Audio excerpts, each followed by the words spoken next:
여보세요? 네, 안녕하세요. 네, 안녕하세요. 반갑습니다. 네, 반갑습니다. 네, 시청자님 오늘 어떤 부동산 함께 이야기 나눠볼까요?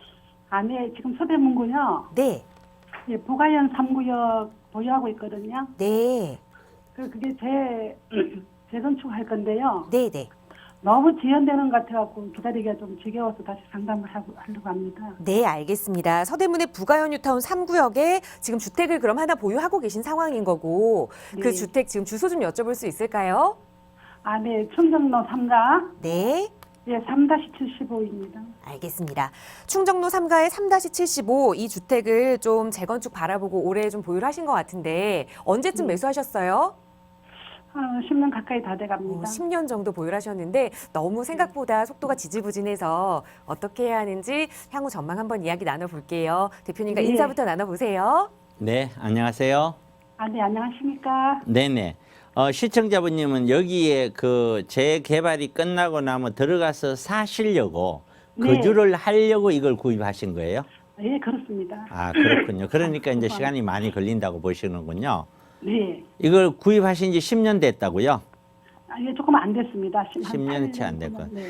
7, 8년 전에 네. 여기 3구역 같으면은 진행도 아주 초기 단계거든요.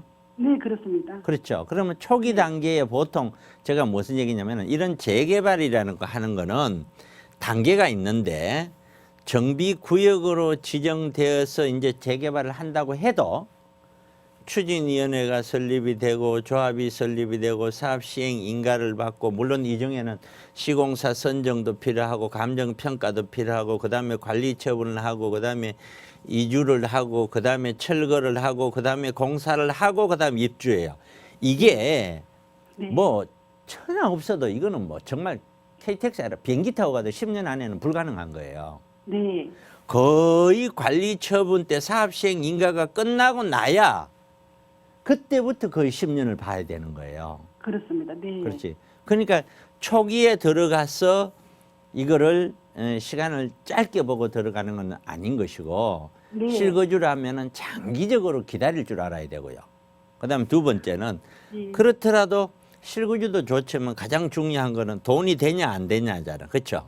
그렇습니다. 그러니까 이게 투자성이 있냐 없냐가 가장 중요하잖아. 그렇죠? 네. 그럼 예를 들어 한번 볼게요. 자, 그때 당시 얼마를 주고 샀나요? 물건 구입가. 그게 감정가가 있거든요. 네. 감정가가 3억 한 8천 정도 제가 알고 있습니다. 아니요. 거기서 감정가가 그렇게 하고 피를요 예. 3천만 원도 주갖고 그렇게 샀습니다. 아, 3천만 원. 네. 그렇죠. 이게 초기니까. 예. 자, 그러면 이건 아주 초기니까 이렇게 볼게요. 감정가에서 더 내야 되는 거는 추가 부담금이에요. 네.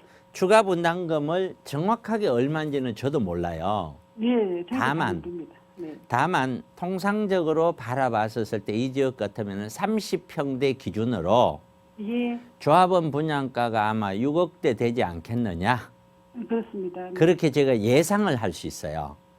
그럼 예를 들어서 한 6억 5천 정도 된다고 가정을 합시다. 예. 그러면은 넣어야 될 금액이 약 한 2억 한 7천 정도가 추가로 내야 되겠죠? 네, 그렇습니다. 추가로 내야 되는데 이 추가로 내야 되는 거는 2억 7천을 한꺼번에 내는 게 아니고 네. 추가 금액의 약 한 20% 정도만 더 내면 돼요. 네, 그렇습니다. 그러면은 20% 해봐야 5,400만 원이에요. 네. 그러면 실제로는 올해는 됐지만은 요 정도 주고 샀더라도 여기에 뭐 전세나 월세 뭐 있을 거 아니에요. 전세를 좀 줬습니다. 전세 얼마 주셨어요? 1억 7,500. 1억 7,500을 줬으면은 총 들어가는 게 대충 한 4억 초반, 4억 천인데 1억 7천을 전세를 줬으면은 대충 잡아서 한 2억 3천 꼴 정도만 투자를 한 거예요. 네. 이 투자를 해서 추가 부담감도 한 4, 5천, 5, 6천만 주면 나머지는 대출을 안고서 입주까지 가능한 거죠. 예.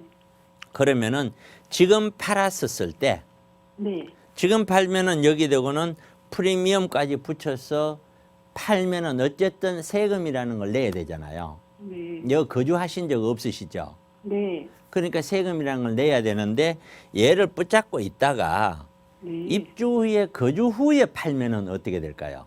그렇습니다. 네. 그러면 그건 세금이 거의 날라가겠죠. 네. 거의 사라질 거 아니에요.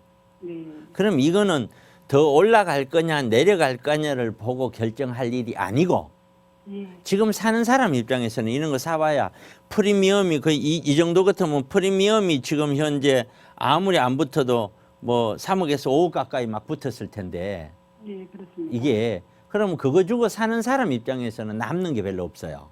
예. 그러나 갖고 있는 우리 시청자 입장에서는 팔 때 세금을 고려해보면 굳이 지금 팔 이유가 없는 거예요. 네. 나중에 여기서 1, 2억 더 떨어지더라도 네. 나중에 입주 후에 살다가 파는 거 하고 훨씬 더 그것이 더 유리할 수 있어요. 이해 가시죠? 예, 그럼요. 그러니까 저라면은 이 물건은 팔지 않겠어요. 선생님 혹시 그러면 거기가 위치 같은 거는 뭐 나무랄 때 그거는 나무랄 데 없이 좋다 그런 거는 의미가 없어요. 이게 왜 의미가 없냐면은 네, 그렇군요. 이게 왜 그러냐면은 재개발이라고 하는 거는요. 이렇게 이해를 해야 돼요. 현재 가치가 있고요. 더하기 네. 여기에 부담금이 있어요. 네. 부담금이 있고 여기 여러 가지 그러니까 비용이에요. 비용이라고 생각하면 돼요. 그렇습니다. 이게 나중에 분양가요. 분양가는 이게 조합원 분양가와 일반 분양가 합친 게 이게 수입이에요. 네. 얘는 지출이에요. 이게 같게 만드는 거거든요. 예. 그러니까 결국에는 현재 가치가 이게 커지면은 분양가를 높게 해야 되는데 네. 현재 가치 자체가 예를 들어서 낮으면은 이 얘는 낮게 해도 되는 문제가 발생이 되는 거죠. 이게 이런 재개발의 논리상 예를 들어서 위치가 좋다. 그런데 현재 가격 자체가 너무 높다. 그러니까 비용까지 합치면은 도저히 나중에 이 가격하고 맞지 않고 이쪽이 더 크다. 이러면 돈이 그만큼 안 남는 거잖아요. 그렇습니다. 그런데 위치는 별론데 위치가 좋고 나쁘고를 따질 때는 이쪽이든 어떤 사업성 자체가 비슷할 때 그때는 위치가 좋은 게 좋은 거예요. 네. 그런데 예를 들어서 자 지났지만 신길 뉴타운 3구역이라는 데를 보면은 여기에서 훨씬 멀어요. 이거는 비역세권이에요. 네. 그런데 조합원 숫자가 한 300여 명밖에 안 되는데 짓는 게 700세대 지었어요. 예. 그러면은 완전히 얼마나 많이 일반 분양할 수 있겠어요. 그렇죠? 네. 그러면 돈 투자 금액의 추가 부담금이 확 줄겠죠.